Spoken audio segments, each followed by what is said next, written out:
नमस्कार, मी मनाली. व्हिजन चाळीसगाव 2029 या आमच्या कार्यक्रमात आपलं खूप मनापासून स्वागत. खरं तर महाराष्ट्राच्या राजकारणात आपण असे अनेक तरुण चेहरे पाहिलेले आहेत ज्यांना एकतर राजकीय वारसा लाभलाय, घराणेशाही आहे, ते नेते किंवा आमदार खासदार म्हणून समोर आले.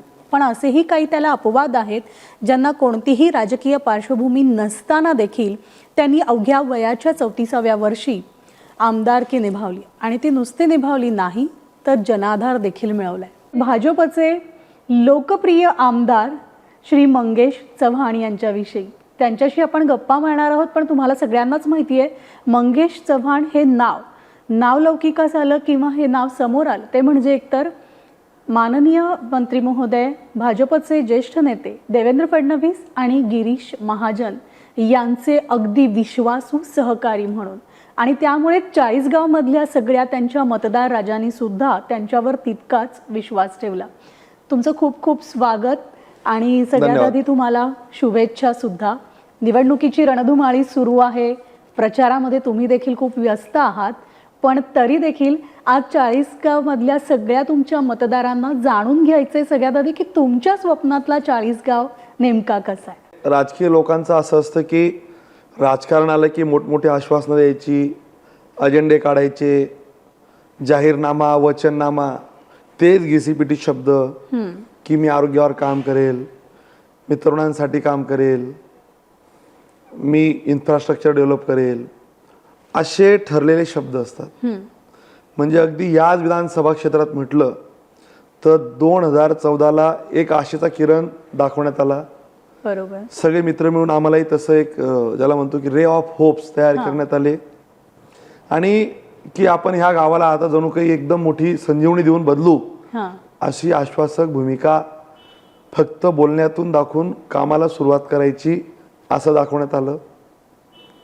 बेलगंगेच्या आंदोलनापासून तर गावात कसा बदल होईल असं 3D ज्याला म्हणतो की इमॅजिनरी, जे रिअलाइज कधी होणार नाही असं पिक्चर तयार करण्यात आलं, जे वस्तुस्थितीत कधीही उतरलं नाही. उलट माझ्या असं लक्षात आलं की आश्वासनं देणं, बोलणं, आता 2029चं तुम्ही मिशन आणि व्हिजन बोलताय. माझा वैयक्तिक जाहीरनामा की मी हे करेल, आपल्याला मी असं वचननामा देतो, यापेक्षा जी कामं पाईपलाईनमध्ये आहेत, अगदी जेवढी कामं मला करायची आहेत ते माझं ठरलंय. फोकस काम आहे, कमी वेळात ती संपवायची आहेत. मग ते शेतकऱ्यांचा पाण्यावरचा प्रश्न असेल, तरुणांचा प्रश्न असेल, रोजगारांचा प्रश्न असेल, स्पोर्ट्सच्या विषयावरचा विषय असेल, आरोग्याचा विषय असेल, नगरविकास खात्याचे, शहराचे आणि ग्रामीणचे काही प्रश्न असतील, या सगळ्यांचं एकंदरीत एक रोडमॅप तयार आहे. आणि मी तुम्हाला सांगतो, आजवर मी जाहीरपणे सांगितलं आणि ते काम झालं नाही असं माझ्या विरोधकांना सुद्धा सांगायला शब्द नाहीत. जे मी बोलतो ते करतो आणि जे बोलत नाही ते नक्की करतो, हे लोकांना माहिती आहे. निश्चितच. म्हणूनच तुमच्या विकास कामांविषयी तर आम्हाला जाणून घ्यायचंच आहे आज. पण आता विरोधकांचा उल्लेख केला म्हणून आवर्जून विचारते. एकेकाचे तुमचे सहकारी म्हणूयात, मित्र म्हणूयात, एकत्र तुम्ही या सगळ्या समाजकारणाला किंवा राजकारणाला सुरुवातही केली असेल आणि आज ते तुमच्या समोर विरोधक म्हणून उभे आहेत, ते म्हणजे उन्मेष पाटील. खरं तर उन्मेष पाटील आणि मी व्यवसायाच्या निमित्त एकत्र आलो. हो. तिथून त्यांना सगळ्या तरुणांना आम्हाला भावनिक साथ घातली की आपल्याला गाव बदलवायचं आहे. विरोधकांविषयी एक ज्याला म्हणतो की ठरवून स्ट्रॅटेजी प्लॅन करून की ते कसे चुकीचे आहेत हे वारंवार मांडण्याचा प्रयत्न केला. आणि त्यांनी तिथून त्या राजकारणाला असं चित्र निर्माण केलं की आपल्याला खूप मोठा बदल या शहरात, या गावात करायचा आहे. पण वस्तुस्थिती तशी कुठेही घडली नाही. 14 ते 19, 19 ते 24, अगदी मी तुम्हाला सांगतो की म्हणजे ते मित्र म्हणून सोबत राहिले ही वस्तुस्थिती आहे. पण आज असं आहे की त्यांच्यासोबत एकही मित्र राहिला नाही. त्याचं कारण असं आहे की ते जे बोलतात त्याचं ते पूर्णपणे उलट करतात. शब्द, कमिटमेंट ह्या डिक्शनरीत सुद्धा त्यांचा शब्द कुठेही नाही. वारंवार रेटून बोलणे, खोटं बोलणे हा स्वभाव त्यांना खूप अडचणीचा ठरला. आता मतदारसंघात त्यांना कुठेही जनाधार राहिलेला नाही. सर्वसामान्य जनता त्यांच्या आश्वासन, त्यांचा बोलीवचनपणाला पूर्णपणे आता लक्षात घेऊन काम करते आहे. त्याच्यामुळे त्यांच्या आणि माझ्या मैत्रीविषयी मला असं वाटतं की ते एक स्वप्न होतं, सकाळ झाली, ते स्वप्न संपलं. विकास कामांचा उल्लेख तुम्ही करत होतात. या विकास कामांकडे आपण जाणारच आहोत, पण मुळात तुमच्या कार्याची सुरुवात ही समाजकारणानं झाली. मी जसं सुरुवातीलाच उल्लेख केला होता की अनेकांना राजकीय वारसा लाभतो किंवा घराणेशाही असते आणि मग ते पुढे आम्हाला राजकारणात सक्रिय झालेले पाहायला मिळतात. पण तुमच्या बाबतीत तसं घडलं नाही. तुम्ही अपवाद ठरलात या सगळ्याला आणि याची दखल थेट केंद्रापर्यंत घेण्यात आलेली आहे. अमित शहाने तुमच्या कार्याचं कौतुक देखील केलेलं आहे. राज्यातल्या मी जसं गिरीश महाजनांचा उल्लेख केला किंवा देवेंद्र फडणवीसांचा उल्लेख केला, ते देखील वारंवार तुमच्या कामाचा उल्लेख करत असतात, कौतुक करत असतात. तर राजकीय क्षेत्रात आपण यावं असं तुम्हाला का वाटलं? खरं तर माझा मूळचा स्वभाव हा उद्योजक म्हणून आहे. व्यवसाय करणं हा बेसिक नेचर होतं. हां परंतु 2014ला ज्या विचाराने आम्ही सगळे तरुण एकत्र आलो हां की आपण काहीतरी बदल घडू, तो बदल घडला नाही. खोटी आश्वासनं आणि त्याच्या विरुद्ध घडलेलं चित्र, वारंवार चुकीच्या पद्धतीने वागणं आणि त्यातनं मुळात संघटन कौशल्य हे माझा मूळचा स्वभाव. दुसरा एक आहे माणसं जोडणे. म्हणजे तुम्हाला सांगतो की मला क्वचित माणसं सोडून गेल्याचं उदाहरण असेल, क्वचित. पण तुम्हाला सांगतो की मी जोडलेली माणसं माझ्यासोबत आयुष्यभर राहतात. गेल्या 15-20 वर्षाचा माझा अनुभव आहे की शालेय जीवनापासून तर व्यावसायिक जीवनाचं तर आत्ताचं मी अगदी ज्याला म्हणतो की फार गोष्टी लक्षातही ठेवत नाही, कारण की मला खोटं बोलायला फार जमत नाही. आणि या सगळ्यातनं ही सगळी माणसं जोडत गेली आणि आजचा हा प्रवाह तुम्ही सगळ्या डोळ्यांनी पाहताय. नक्कीच. आणि त्याची प्रचिती आम्हाला खरं तर ज्यावेळेस तुम्ही खडसेंना पराभूत केलं. खरं तर मी खडसेंना नाही पराभूत केलं, त्यांच्या अहंकाराला पराभूत केलं. आमच्याकडे परिस्थिती अशी आहे की लोक विचारासोबत आहे, पार्टीसोबत आहेत, कमळासोबत आहे, ते कोणा व्यक्तीसोबत नाहीत. ते मलाही लागू आहे. वयाच्या 34व्या वर्षी तुम्हाला आमदार होण्याची संधी मिळाली. या संधीचं सोनं करून दाखवणं हे तुमचं कौशल्य झालं. खरं तर प्रत्येकाचं कोणी ना कोणी गॉडफादर असतो. राजकारणामधलं जर तुमचा कोणी गॉडफादर जर मी विचारलं तर तुम्ही कोणाचा उल्लेख करा? बघा, एक तुम्हाला मी अगदी मनमोकळेपणाने सांगतो,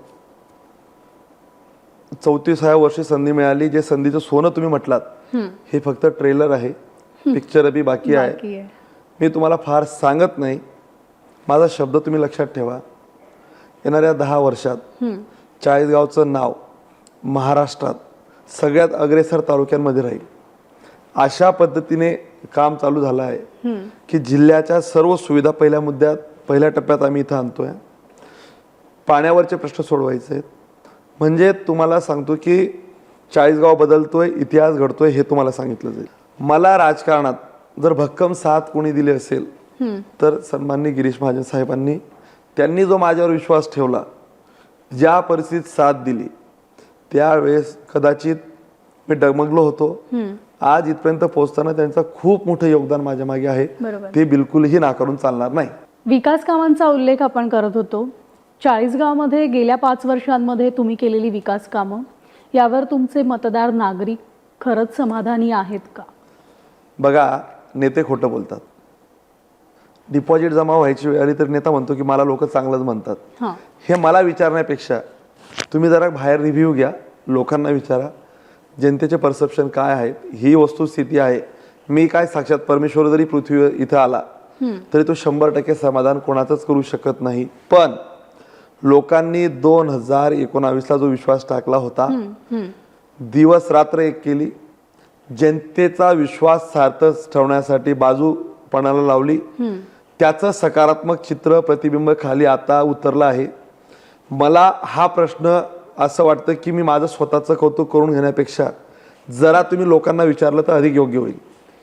पण या 5 वर्षांमध्ये तुम्ही जी केलेली विकास कामं असतील, मग अगदी जवळपास अनेक संकल्पना तुम्ही राबवल्या, अनेक योजना ज्या आहेत त्या चाळीसगावला दिलेल्या आहेत. तर हे सगळं जे तुम्ही जनतेसाठी केलेलं आहे तर त्याविषयी आम्हाला थोडं बघा. 3100 कोटीच्या प्रशासकीय मान्यता आणि बरेचसे 90% टेंडर संपलेले आहेत. त्यातला जवळजवळ 30%च्या वर अजून निधी खर्च झालेला नाही. आता ही कामं खऱ्या अर्थाने पुढच्या 5 वर्षात दिसायला सुरुवात होईल. आणि 3100 कोटी म्हणजे अगदी तुम्हाला सांगतो, मी कधीच आकडेवारीचा खेळ करत नाही. सगळे आकडे, सगळे पुस्तकं, सगळी ज्याला म्हणतो की शासकीय माहिती विहित नमुन्यात माझ्याकडे आहे. विरोधक माझ्यावर आता विकास मुद्द्यावर चर्चा करत नाही, ते मुद्दा भरकटवत आहे. मी विकासावर लढतोय, मी विकास मांडतोय आणि ते लोकांची दिशाभूल करत आहे. पण तरी मला माहिती आहे की मला विकास या मुद्द्याच्या बाहेर जायचं नाही. याच विकासामध्ये चाळीसगावमधल्या रस्त्यांचा पूर्णपणे तुम्ही कायापालट करून दाखवला. मग काही चौक असेल त्या ठिकाणी अनेक सोयी सुविधा सुद्धा या चाळीसगावात आणलेल्या आहेत, त्याविषयी हे आम्हाला सविस्तर. तुमचं जे म्हणणं आहे की कायापालट झाला, हां, हे 100% खरं नाही. बरं. चाळीसगावचे पूर्ण रस्ते झालेले नाहीत. चाळीसगावचा काही भाग, काही प्रमुख रस्ते झाले आहेत. येणाऱ्या 5 वर्षात चाळीसगावचे 70% तरी रस्ते पूर्ण.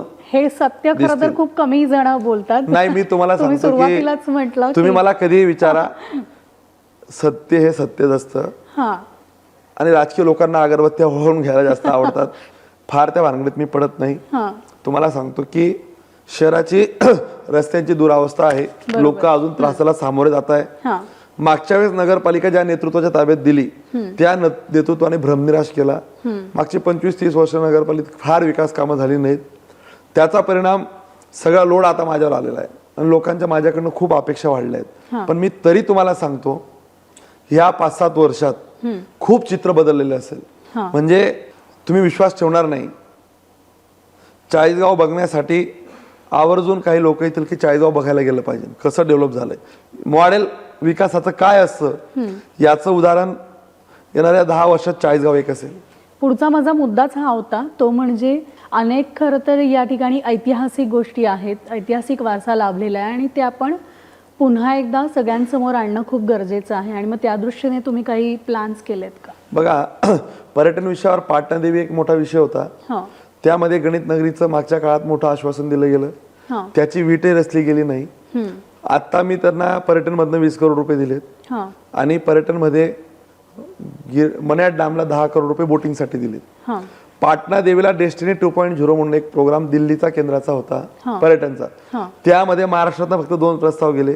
त्यातला एक प्रस्ताव चाळीसगावचा होता. अच्छा, काही त्रुटींमुळे तो थांबला आणि एक योजना होती की रिजनल प्लॅनिंग मध्ये काही डेस्टिनेशन डेव्हलप करायची. बरोबर. त्यात मी चाळीसगावला 150 करोड रुपये मागितले. त्यातला प्रस्ताव चालू करायला सुरुवातही झाली. हां, परंतु गिरीश महाजन साहेबांकडे पर्यटन खातं खूप नंतरच्या काळात आल्यामुळे हो, तेवढा वेळ त्यांना मिळाला नाही.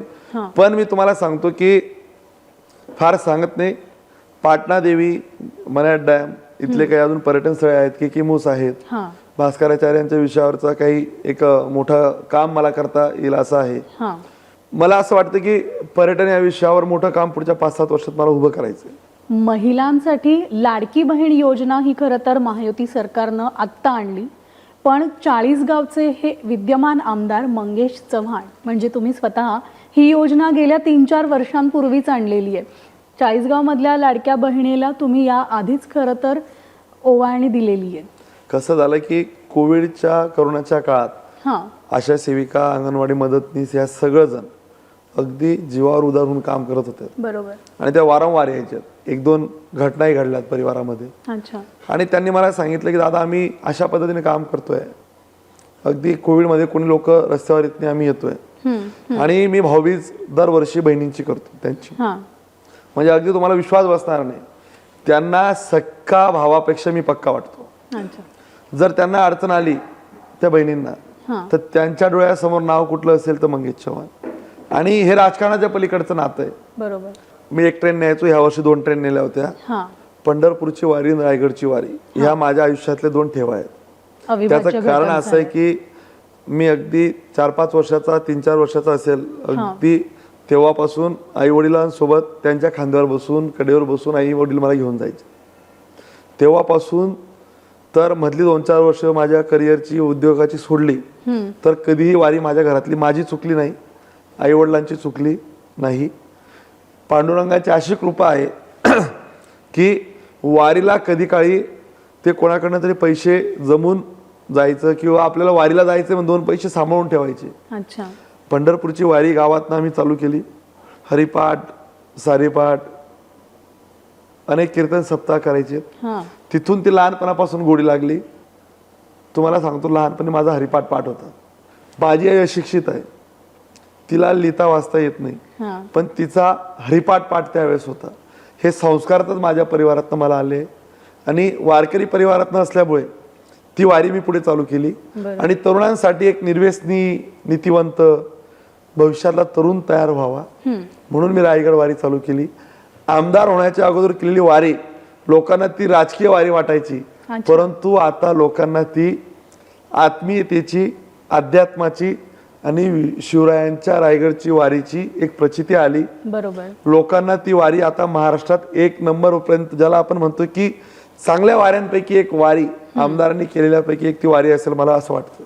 म्हणजे तुमचं पूर्ण कुटुंब असेल, माऊली असतील, बाबा असतील, सगळ्यांना आमदार झाल्यानंतर त्यांनी मग आपला जो एक मंगेश, लाडका मंगेश, त्यांचा काय बदल त्यांना जाणवले? कारण या सगळ्या कामाच्या व्यापामध्ये कुटुंब हे तुमच्या दृष्टीने खरं तर या सगळ्याच्यामध्ये कमी वेळ कुटुंबाला दिला जात असणार आहे.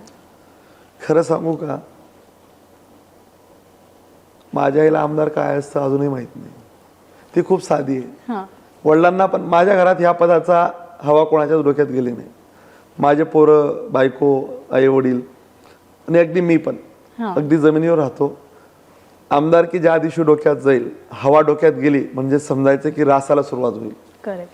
दुसरी बाजू अशी आहे की तिला आमदार, फक्त लोक, तिला कळतं की आमदार झालाय, मोठं पद आहे, हां. लोक आपल्या घरी येतात, मान सन्मानाचं पद आहे, लोक माझ्या पोराला चांगलं म्हणतात, लेखाचं नाव कुठेही आहे, हे तिच्यासाठी आईचं हृदय असतं. शेवटी तिला ते आवडतं.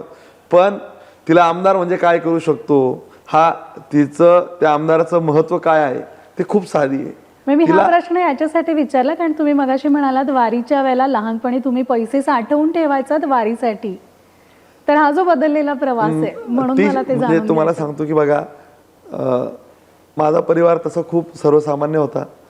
ती बिचारी शिकली पण नाही, तिला आजही सही येत नाही आणि अगदी मराठी तिला फ्लुएंटली बोलता येत नाही. पण तिने म्हणजे मला आईवडिलांनी काय दिलं तर संस्कार दिले. त्या संस्कारातनं इथपर्यंत येता आलं. मला असं वाटतं की आईवडिलांचा तो एक मोठा संस्कार, हरिभक्त पारायण वारकरी परिवाराचा, संप्रदायाचा तो विचार, तो माझ्या त्यांनी म्हणजे अगदी लहानपणापासून घातला डोक्यात, तो आजही मी पुढे चालवतोय. पण या सगळ्यामध्ये तुमची अर्धांगिनी जी आहेत त्यांची सुद्धा महत्त्वाची भूमिका आहे. म्हणजे हे जे वाक्य म्हटलं जातं की प्रत्येक यशस्वी पुरुषामागे स्त्रीचा वाटा असतो, स्त्रीचा हात असतो, आणि हे अगदी 100% खरं आहे ना? हे खरं आहे. म्हणजे प्रतिभाची साथ माझ्या मागे भक्कम आहे. हां. महिलांचं एक मोठं संघटन तिने उभं केलंय. ओके. आणि ज्याला म्हणतो की कुठलीही अपेक्षा न ठेवता तीही काम करते. आता प्रचारात जेवढा मी सक्रिय आहे, हां. तेव्हा माझ्यापेक्षा अधिक तीही सक्रिय आहे. प्रत्येक मतदारसंघात म्हणूया, प्रत्येक जिल्ह्यात म्हणूया किंवा प्रत्येक तालुक्यात, म्हणजे संपूर्ण महाराष्ट्रामध्ये एक महत्त्वाचा मुद्दा जो आहे तो म्हणजे एकतर महिला सक्षमीकरण आणि महिलांची सुरक्षितता. त्या दृष्टीने तुम्ही काय विचार केलाय किंवा त्याविषयी अजून काही नवीन तुम्ही उपक्रम 40 गावात आणणार आहात का? खरं तर महिलांच्या विषयावर त्यांना रोजगार उपलब्ध जर झाला तर मोठ्या प्रमाणात एक बदल घडेल. हां.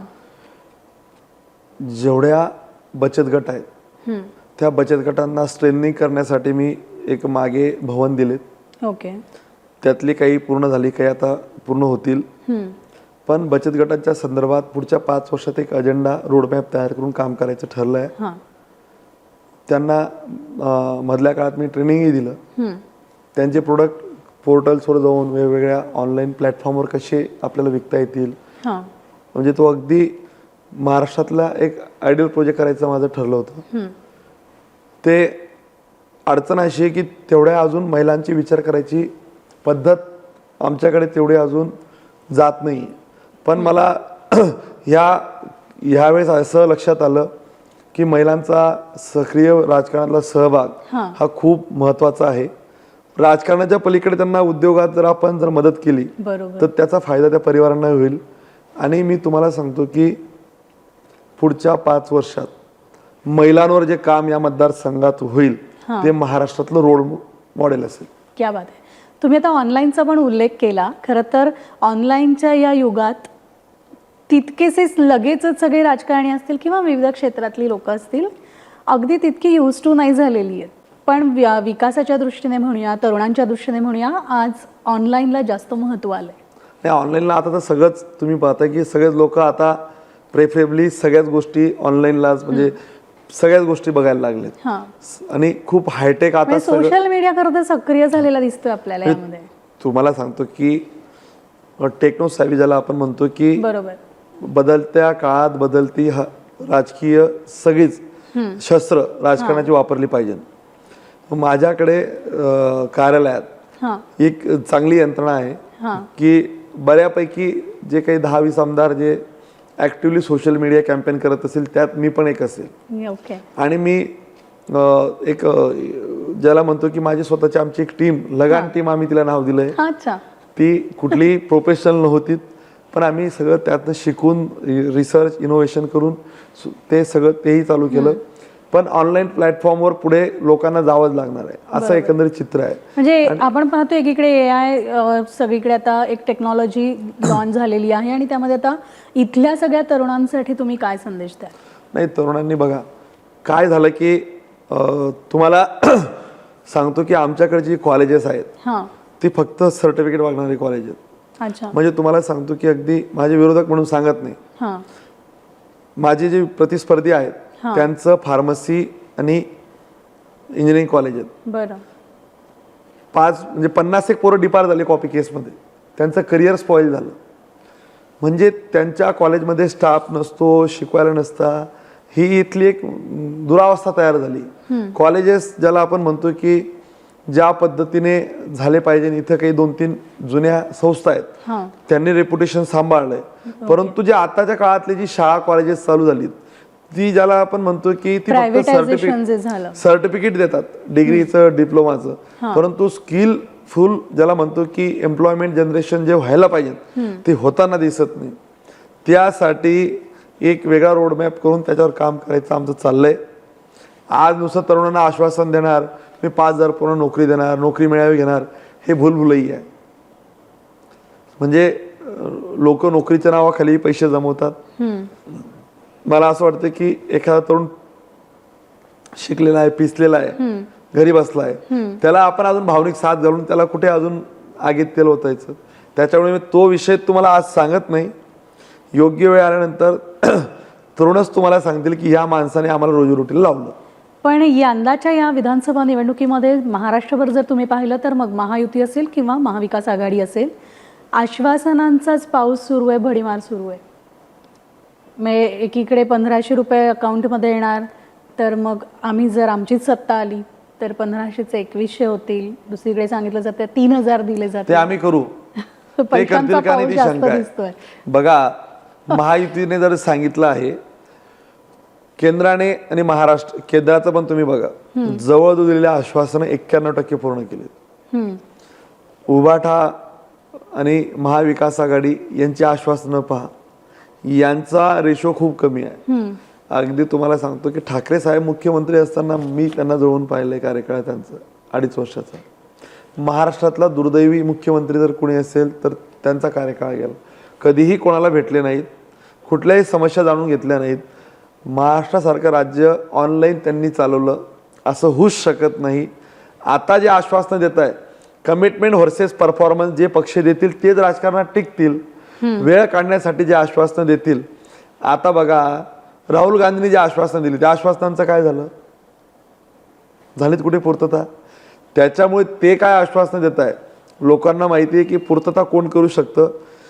गेल्या अनेक वर्षाच्या मागण्या, छोटे छोटे घटक, पोलीस, कोतवाल, पोलीस पाटील, आशा सेविका, मदतनीस, संगणक परिचालक, कितीतरी लोकांना छोट्या छोट्या घटकांना न्याय या सरकारने दिला.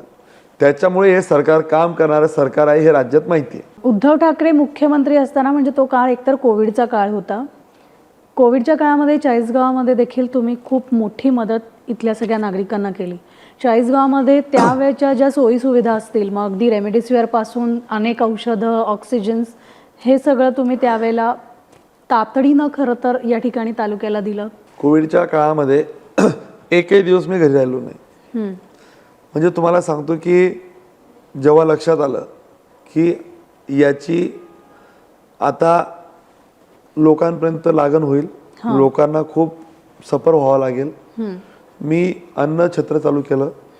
मी त्यावेळेस जी जी मदत लागली, लोकांना जाण्या येण्याची अडचण होती, पासेस पासून तर सगळ्या अडचणी, 2,000 लोकांना मी एका ठिकाणून दुसऱ्या ठिकाणी आणलं. हा. कोविडच्या काळामध्ये सगळे लोक घरात बसायचे, बरोबर. पण मी जीवावर उदार होऊन मतदारसंघात उभा राहिलो, हा. लोकांसोबत राहिलो, हा. एक एक विश्वास दिला. शेवटी बघा, लोकांनी आपल्याला निवडून देताना हे पण त्यांच्या डोक्यात असतं की अडचणीच्या काळात आमदार आमच्या सोबत राहील. मी कोविडच्या काळात आणि महापूर आले दोघेही वेळेस हा. लोकांना वाऱ्यावर सोडलं नाही. माझ्या विरोधात जे आता निवडणूक लढताय त्यांनी पाण्याचीही बॉटल कुठे दिली नाही. असेल तर त्यांनी सांगावं. ते फक्त त्या काळात त्यांनी काय उद्योग केले त्याच्यावर मी आता बोलत नाही, पण तुम्हाला सांगतो की कोविडच्या काळात मी लोकांच्या सोबत राहिलो, लोकांना त्याची जाणीव आहे. बावनकुळेंनी असं देखील म्हटलं होतं की राज्यामध्ये जर आपण 25 आमदारांची यादी काढली तर त्यामधले 25 पैकी तुम्ही एक असाल जे विकास कामांची पूर्तता करतात, नुसतंच बोलत नाही, पूर्तता करतात. मग म्हणूनच तुम्ही देवेंद्र फडणवीस असतील किंवा गिरीश महाजन असतील यांचे अगदी निकटवर्तीय सहकारी म्हणून तुमचा उल्लेख केला जातो. अशी काय जादू तुम्ही केली आहे त्यांच्यावर? असं आहे की कामाला कोणी थांबू शकतं का? जे जबाबदारी नेतृत्व मला देतो ते मी पूर्ण करतो. बघा, माझ्याकडे तर देण्यासारखं काय, डिलिव्हर करण्यासाठी कमिटमेंट वर्सेस परफॉर्मन्स. कुठल्याही मुद्द्यावर मला जी जबाबदारी दिली असेल, पक्षाने दिली असेल, गिरीश भाऊंनी दिली असेल, कधीही टाळली नाही. अगदी गोव्याच्या मतदारसंघात मला जबाबदारी दिली, नाविलियम आणि बाजूला एक मतदारसंघ होता, तिथपासून दूध संघ, जिल्हा बँक, जी जबाबदारी मला दिली ती जबाबदारी पूर्ण केली. त्याच्यामुळे काम करणारा सहकारी म्हणून ते सोबत घेऊन चालता. नेत्यांचं कार्य सहकार्यावर प्रेम असणं हे स्वाभाविक आहे, त्यांचं माझ्यावर प्रेम हे माझ्यासाठी महत्त्वाचं आहे. तुमचा हा म्हणजे चाळीसगाव विधानसभा मतदारसंघ हा खरं तर बहुभाषिक आहे. मग त्यामध्ये हिंदू वोटर्स आले, मुस्लिम आले, अल्पसंख्याक आले, शेतकरी आहे, आदिवासी आहेत. तर या सगळ्यांना तुम्ही कसं सामावून घेताय? कारण आता जी एक लाट आपण पाहतोय देशात, राज्यात, ही हिंदुत्वाची लाट सुरू आहे. बघा, तुम्हाला सांगू का, जात हा फॅक्टर मला लागू नाही. खाली तुम्ही विचारा, कुठलाच फॅक्टर मला लागू पडत नाही. माझ्याकडे मुस्लिम आले, मी जातीपातीच्या राजकारणात त्यांनाही ठेवत नाही. आदिवासी, बंजारा, राजपूत, माळी, वाणी, कुठलाही समाज, अगदी छोट्या छोट्या मायनॉरिटी समाज या विषयाच्या भानगडीत मला ती जात हा लागू नाही. सगळ्यांना सोबत घेऊन चालायची माझी भूमिका असते. सगळे अगदी तुम्हाला सांगतो, कोणी आला आणि त्याच्याकडे जातीपातीच्या राजकारणात बघितलं असं कधीही माझ्या मनात नसतं. त्याचाच परिणाम असा होतो की सगळे समावेशक लोक माझ्यासोबत काम करतात. बरोबर. सगळ्यांना न्याय देण्याची भूमिका घेऊन काम करतोय. त्याच्यामुळे ह्या सगळ्या बहुभाषिक लोकांना, सेवालाल भवन, एकलव्य भवन, सावता भवन, सगळ्याच लोकांना जेही आले असतील त्यांना देण्याचा प्रयत्न केलाय, समाधान करण्याचा प्रयत्न केलाय. त्याच्यामुळे जात ही फॅक्टर मला लागू नाही. मराठा आरक्षणाचा मुद्दा हा खूप गाजतोय. निवडणुकीच्या आधी तर आपण पाहिले अनेक आंदोलनं झाले, अनेक उपोषणं झाली. तुम्ही स्वतः एक मराठा नेते म्हणून समोर आहात. तुमचं याविषयीचं काय मत आहे? आमच्या मतदारसंघात एक वेगळी बांधणी आहे. मी तुम्हाला पुन्हा सांगतो, हां. इथल्या भिल्लाला वाटतं की आमचा आमदार आहे, इथल्या दलिताला वाटतं की डॉक्टर बाबासाहेब आंबेडकरांना विचारायचा चालणारा हा खरा पाईक आहे, इथल्या बंजारा बांधवांना वाटतं सेवालाल महाराजांच्या नावाने त्यांचा जागर करणारा हा आमचा आमदार आहे. मराठा समाजाच्या तरुणांना विचारलं, सर्वच 12 बौद्ध 18 पगड जातींना विचारलं की छत्रपती शिवाजी महाराजांचा विचाराचा हा सच्चा पाईक आहे. जाती पातीच्या राजकारणात मला लागू नाही. अगदी ज्याला म्हणतो की स्टॅम्पिंग, ज्याला म्हणतो की कुठल्या समाजाचे लावून घेणं, ते माझ्यावर झालं नाही. सगळे समाज, अगदी माळी समाज म्हणा, राजपूत समाज म्हणा, महाराणांचा विषय असेल, माळी समाजाचा विषय असेल, छोटे छोटे समाज जरी असतील, त्यांना एक विश्वास आहे की हा आमचा आमदार आहे, हा आमचा माणूस आहे. त्याच्यामुळे मला ते लागू नये. तो राज्यभराचा इफेक्ट बघा, ज्या गोष्टी घडणार नाहीत, ज्या गोष्टींच्या अडचणी आहेत, त्या गोष्टींवर काय बोलायचं, परंतु माझ्या मतदारसंघापुरता तो विषय, जात हा विषय मला लागू नाही. म्हणूनच विकास कामांवर तुम्ही खरं तर अधिक बोलत असता. परदेशी दौरे जे झाले काही आमदारांचे, ज्यामध्ये त्यांचा अभ्यासू दौरा खरं तर हा होता, त्यापैकी एक दौरा म्हणजे तुम्ही लंडनला गेला होतात, 12 जणांचं आमदारांचं शिष्टमंडळ गेलं होतं आणि तुम्ही त्यातले एक होतात. आम्ही लंडनला ज्यावेळेस गेलो हां. ते 6 जनरेशनचा विचार करून ऍक्ट तयार करतात. अच्छा. पुढच्या 6 फ्युचर जनरेशन ऍक्ट, हां. की पुढच्या 6 पिढ्यांवर या कायद्याचा काय परिणाम होईल. हां. कुठलंही काम करताना हां. ते एवढा विचार करतात. मला असं वाटतं की त्या दौऱ्यातनं एक चांगलं शिकायला मिळालं. पुढच्या भविष्याच्या दृष्टिकोनातून महाराष्ट्रात काय काय करता येईल, विधानसभा सदस्य म्हणून राज्याला आपल्याला काय देता येईल, बऱ्याचशा गोष्टी तिथे शिकण्यासारख्या होतात. हां. पुन्हा माझं ठरलंय की दौऱ्यावर जायचं, अच्छा. 2-4 देशांचे दौरे करायचे, हां. तिथं काय चाललंय, तिथल्या सगळ्या परिस्थिती, सिंचनाची, शिक्षणाची, आरोग्याची व्यवस्था कशा उभ्या राहिल्यात, तिथल्या तरुणांसाठीच्या व्यवस्था कशा उभ्या राहिल्यात, त्यातला आपल्या राज्यात काय आणता येईल, यासाठी मोठ्या प्रमाणात प्रयत्न करायचा. माझ्या डोक्यात एक नक्की ठरलं आहे की माझ्यासारख्या तरुणाला एवढी मोठी संधी दिली आहे, या संधीचं सोनं करून मला यासाठी काय काय करता येईल, नुसता मतदारसंघच नाही, परिसराला काय काय देता येईल, तरुणांसाठी काय देता येईल. अगदी तुम्हाला सांगतो की मला महाराष्ट्रातल्या सगळ्या संघटनांचं तुम्हाला सांगतो, हां. सगळ्याच विषयांवर कायद्यातले सगळ्यात बदल करण्यासाठी सगळ्यात माझा पुढाकार असतो. सगळ्यात जास्त MPSCचे प्रश्न, हां. महाराष्ट्रातले MPSCचे बरेचसे तरुण माझ्या संपर्कात असतात. हां.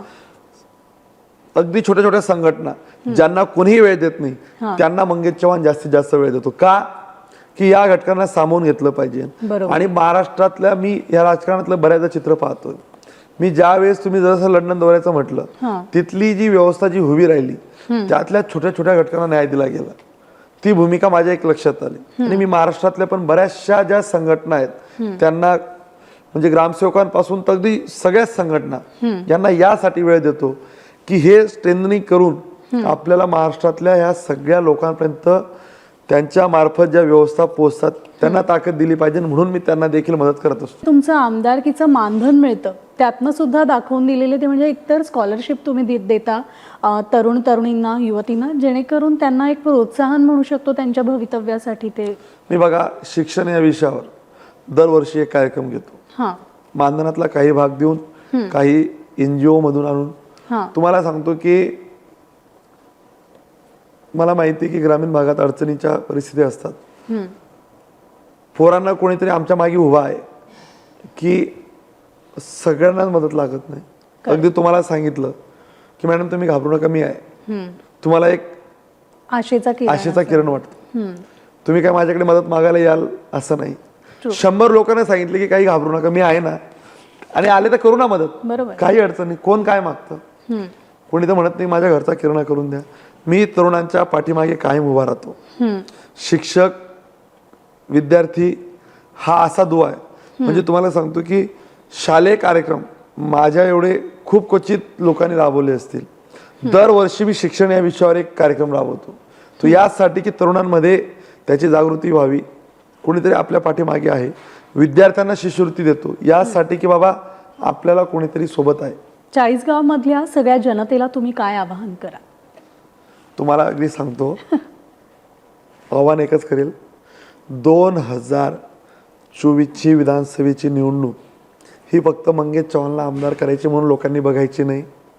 माझं वाक्य लक्षात ठेवा, 2024ला जे लोक आज मतदान करतील त्यांना 29ला प्रचिती येईल की आपण आपल्या भविष्यासाठी मतदान केलं.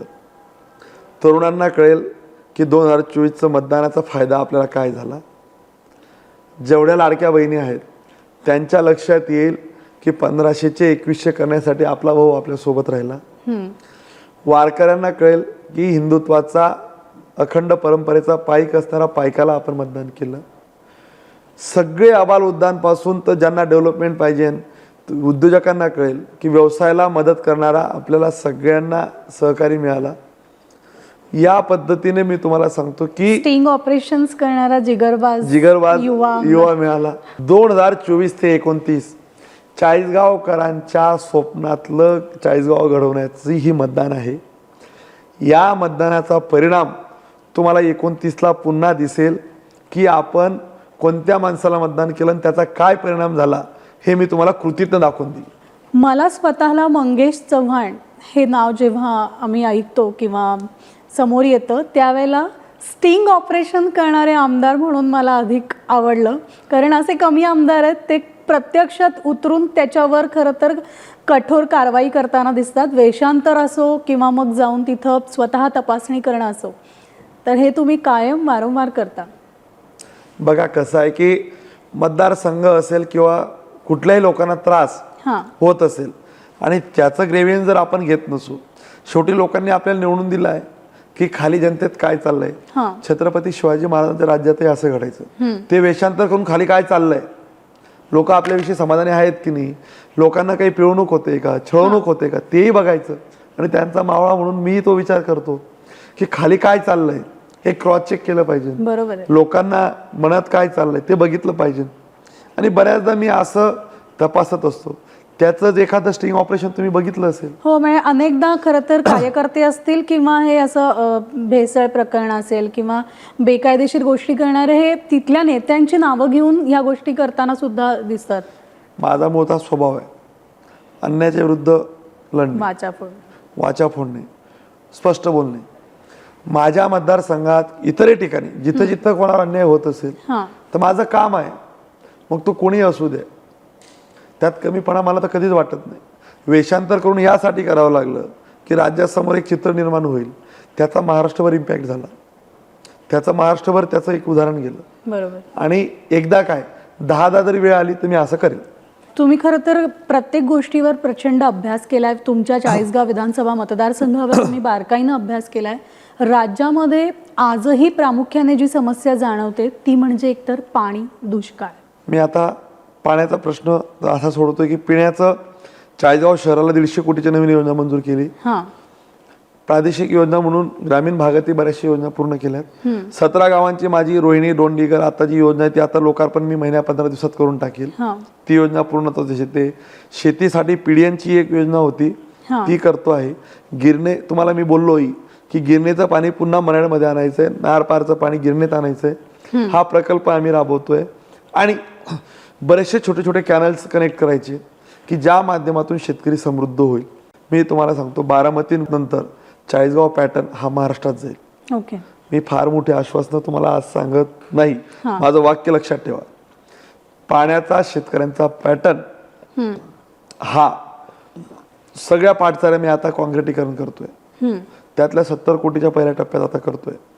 महाराष्ट्रात हा चाळीसगावचा पॅटर्न जाईल एवढं लक्षात राहू द्या. पाण्याविषयी तुम्ही तुमचे काय खरं तर योजना आहेत हे चाळीसगाववासियांना तुम्ही सांगितलेत, मात्र शेतकऱ्यांसाठी काय असणार आहे? शेतकरी हा शब्द भावनिक काढला. शेतकरी, मायबाप जनता, गोरगरीब हे पुढाऱ्यांचे वारंवार शब्द असतात. हो. शेतकऱ्यांसाठी बोलून ते करून दाखवलं. तुम्हाला सांगतो चाळीसगाव मतदारसंघात जेवढे पैसे, जेवढा दुष्काळी अनुदान, विमा, महापुरात झालेलं नुकसान, दुधाचं अनुदान, जेवढे पैसे या वर्ष 2 वर्षात सत्तेच्या काळात आले तेवढे मागच्या 15-20 वर्षात देखील पैसे आले नाही. तालुका दुष्काळात बसवला, अनुदानासाठी पाठपुरावा केला, पीक विमा नोंदवून घेण्यासाठी मी स्वतः लक्ष घातलं, स्वतः यंत्रणा उभ्या केली. माझ्या मतदारसंघात जेवढे पैसे शेतकऱ्यांना मिळालेत, मला असं वाटतं की उत्पन्नापेक्षा जास्त पैसे मिळाले. मी ग्रामीण भागात जातो तो अगदी हसून लोक म्हणतात की आमचा माणूस आहे, अरे भाऊ तुझ्यामुळे एवढे पैसे मिळाले. हो, म्हणूनच म्हणणार की मंत्रालयाच्या तिजोरीवर सगळ्यात जास्त डाका कोणी टाकला असेल तर तुम्ही. बघा तो डाका माझ्यासाठी टाकला का? अर्थात माझ्या शेतकऱ्यांसाठी जर मंत्रालयाच्या तिजोरीवर वारंवार डाका टाकायची वेळ आली तर वारंवार टाकेल. तो तुम्ही डाका समजताय, पण मी तो शेतकऱ्यांवरचा अन्याय दूर करण्यासाठी आणलेला निधी समजतोय. पण माझ्या मतदारसंघातल्या शेतकऱ्यांना हे माहिती आहे की हा शेतकऱ्यांचा आमदार आहे, शेतकऱ्यांसाठी जेलमध्ये जाणारा आमदार आहे. तुम्हाला सांगतोय मी आंदोलनात जेलमध्ये गेलो, एकही दिवस बाहेरचं खाल्लं नाही. ज्या कैद्यांना सुविधा दिल्यात त्याच मी घेतल्यात. शेतकऱ्यांच्या विषयावर कुठलीच कॉम्प्रोमाइज मी करत नाही, करणार नाही. अगदी भेसळीचे बियाणं असू द्या का काही असू द्या, शेतकरी हा माझ्यासाठी जीव की प्राण आहे, सर्वतोपरी आहे. शेतकरी या विषयावर नो कॉम्प्रोमाइज. मंगेशजी, आपण नेहमीच खरं तर निवडणुका आल्या की आपण आरोप प्रत्यारोप पाहत असतो आणि या सगळ्यामध्ये जे एक टिपिकल प्रश्न ज्याचा तुम्ही मगाशी देखील उल्लेख केला, मग ते पाणी असेल, अन्न, वस्त्र, निवारा, बेरोजगारी, या अशा एक टिपिकल मुद्द्यांवर आपण निवडणुका ज्या आहेत त्या होताना पाहतोय. यंदाच्या निवडणुकीकडे तुम्ही कसं पाहता? बघा, आणि मुळात आरोप जे केले जातात विरोधकांकडनं, आरोपांचा सुद्धा एक भडीमार होतोय. तुम्हाला सांगतो 23 तारखेला तुम्ही निकाल लागल्यावर आवर्जून हा. चाळीसगावचा निकाल बघा. चाळीसगाव विधानसभाची निवडणूक हा. ही आता माझी राहिलेली नाही, ती लोकांनीच हातात घेतलेली आहे. एवढा उत्स्फूर्त प्रतिसाद लोकांमध्ये आहे, स्पष्ट मॅन्डेट दिसतोय, जनभावना स्पष्ट दिसत आहे हा. की मंगेशला आमदार करायचंय, मंगेश दादाला आमदार करायचंय, आमच्या भावाला आमदार करायचंय, आमचा वारकऱ्याला आमदार करायचंय, आम्हाला न्याय देणाऱ्या माणसाला आमदार करायचंय. हे एकदम सर्वदूर चित्र स्पष्ट आहे. हे निवडणूक आता लोकांनी हातात घेतलेली आहे. जनतेची निवडणूक, जनतेची निवडणूक झाली आहे. जनता त्याचं उत्तर तुम्ही 23 तारखेला बघा काय करू शकते. आणि जनतेने निवडणूक हातात घेतल्यावर काय निकाल लागतो हा 23 तारखेला तुम्ही सगळेजण बघाल, त्याचे साक्षीदार राहाल. राहिला विषय विरोधकांचा. हा. आता विरोधकांचं काम आहे विरोध करणं, खोटे नरेटिव्ह पसरवणं. ते काय नरेटिव्ह पसरवता की ह्या गावात आता डीमार्ट येणार आहे, डीमार्ट आलं तर सगळे व्यापारी संपतील. आता बघा, जसं जसं आता सगळं विस्तार होतोय, आता डीमार्ट महाराष्ट्रभर सगळ्या ठिकाणी जातंय, हो. त्यांची पॉलिसी ठरलेली आहे. आता ह्या गावात रिलायन्स आलं, रिलायन्स ट्रेंड आलं, 2 रिलायन्स आलेत, ते ब्रँड आता आलेत म्हणून काय बाकीच्यांचं नुकसान झालं का? माझ्या विरोधकांना आता माझ्यावर आरोप करायला काहीच नाही. आमदार डीमार्ट आणतील तर तुमचं नुकसान होईल. बघा, मी तुम्हाला सांगतो, तर त्यांनी ऑलरेडी 7-8 ठिकाणी जागा बघितल्यात, हिरापूर रोडला बघितल्यात, व्यापाऱ्यांशी त्यांच्या बोलणी झाल्यात, सगळ्या वाटाघाटी झाल्यात. परंतु आता विरोधक अगदी खालच्या स्तराला, आणि मी आपल्या माध्यमातून सांगेल की अशा खोट्या नरेटिव्हला लोकांनी बळी पडायला नको. काय पसरवलं जातं, एकीकडे म्हणतात की कामं झाली नाही, दुसरी म्हणतात की भ्रष्टाचार झाला. म्हणजे अगदी तुम्हाला सांगतो की मी म्हटलं की छत्रपती शिवाजी महाराज चौकात मी 5 कोटीचा चौक करतोय, त्यांनी काय पसरवलं की ते छोटंसं राजमुद्रा आणि शिल्प 5 कोटीचं कसं झालं, 1 लाख रुपये फुटाचा खर्च झाला का? अगदी त्या राजमुद्रा आणि शिल्पाचा खर्च फक्त 25 लाख रुपये आहे. त्याचं एस्टिमेट, TS, त्याचं सगळे कागद बघावी विरोधकांनी, ते शिकलेले आहेत. पण ते काय करतात, काही लोकांना हाताशी धरून त्यांना आरोप करायला लावतात. त्या चौकाचे काय काय प्रोव्हिजन्स आहेत, आणि बघा सगळे DSR आयटम असतात. असे काही कुठलेही पैसे शासन कधी काढून देत नाही. अधिकाऱ्यांना काय मरायचं आहे का? त्यांच्यावर गुन्हे दाखल होतील. पण आता काम कसं सांगायचं, उलटं कसं मांडायचं, माझ्या विरोधकांनी काही काम केलं नाही. खोटं नॅरेटिव्ह प्रत्येक बाबतीत, म्हणजे कोणाला काय सांगतील मी अंदाजही तुम्हाला सांगू शकत नाही. महाराष्ट्रात जर सगळ्यात खोटं बोलणारा जर प्रतिस्पर्धी उमेदवार असेल तो माझ्या विरोधात आहे. म्हणजे माझं राजकारणाचं दुर्दैव एक आहे, मला खानदानी उमेदवार विरोधक भेटला नाही, एवढंच माझं राजकारणाचं दुर्दैव आहे. विरोधक असावा पण तो खानदानी असावा, तेवढा फक्त मला जी खंत आहे तेवढीच एक खंत राजकारणातील आहे. खरं तर चाळीसगाव मधल्या प्रत्येक नागरिकाला आपल्या गावाचा हेवा वाटेल असा विश्वास, आश्वासन नाही तर असा विश्वास मंगेश चव्हाण यांनी या इथल्या सगळ्या नागरिकांना दिलाय. आणि त्यामुळे प्रत्येक घरापर्यंत, घरोघरी, दारोदारी विकासाची गंगा आपल्याला चाळीसगावात पाहायला मिळणार आहे. आणि म्हणूनच येत्या 20 तारखेला भाजप चिन्हावर, कमळ या चिन्हावर मंगेश चव्हाण यांना निवडून आणा, या चिन्हावर बटन दाबून त्यांना प्रचंड बहुमतांनी निवडून आणायचं आहे. धन्यवाद, तुम्ही आमच्याशी संवाद साधला त्याबद्दल.